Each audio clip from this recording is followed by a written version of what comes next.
Long ago, there were no governments within the breed. We were lawless. Humans feared us, wars raged, and there was no order.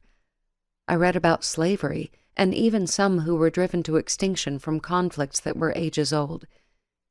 It was necessary for each breed to establish rules and structure before we destroyed ourselves. For Mage, a higher order called the Magery was created, with individual councils for various territories. Rogues who did not comply with the laws were hunted, and there was a sense of comfort among the people. The breed has separate laws, places of business, history, and culture, a world brimming with its own magic, a world I rarely saw. My guardian, Justice, kept me under close watch. His responsibility was to protect, educate, and shelter the hell out of me. He took his job seriously. Justice schooled me, both mentally and physically. I learned what I was capable of, and he worked to sharpen my abilities.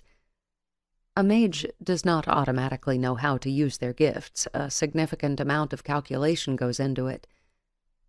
2 nights out of the week were spent with the sexiest game geek this side of the East Coast. That would be Simon Hunt, the man, the myth, and the bane of my existence.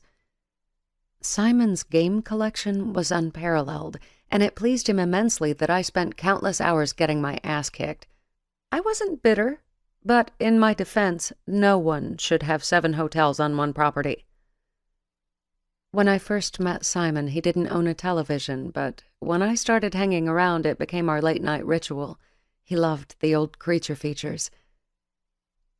I used to live in what I considered a big city until I moved to Cognito. Nothing compares.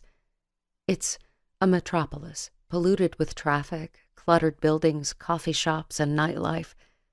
It's also the capital for the supernatural. Breed live within human society.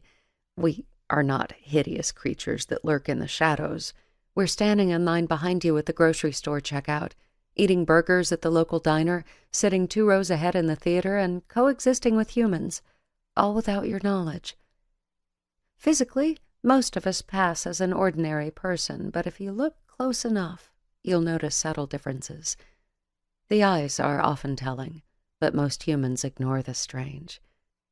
Even among Mage, flickers of dim light dance in the irises during an energy burst, often imperceptible to an inattentive eye.